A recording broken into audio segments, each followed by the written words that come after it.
Apo, kay kuya. Kanina niya pag gusto niya na Kim.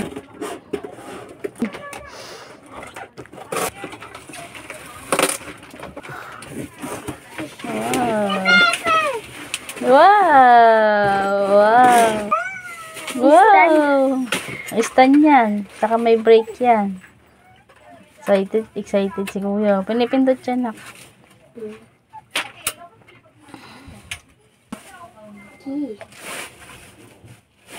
Kulitin mo na daddy.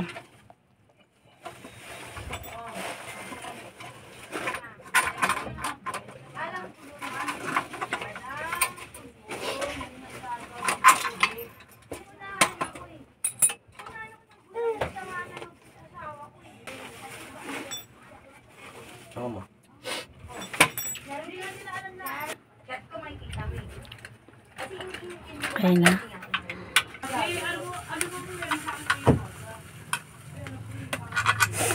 Okay.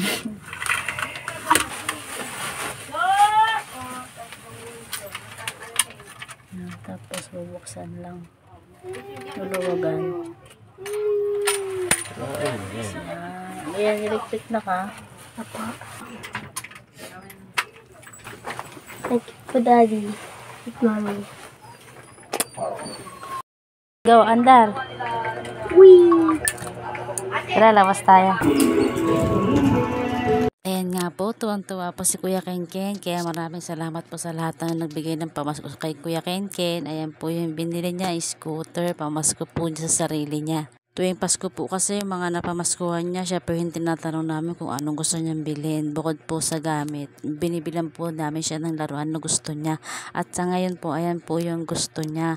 Last year, ang nabili naman po namin sa kanya is cellphone. Kaya maraming salamat po sa lahat na nabibigay kay Kuya Kenken, pati na rin po kay Kayla. Kahit mga hindi naman ninong-ninang, binibigyan talaga sila. Dito is tinuturuan ko siya kasi nga ang konti lang ng takbo niya tapos mababa agad siya. Para siya ang takot na takot. Pero sabi ko sa kanya, okay lang yan.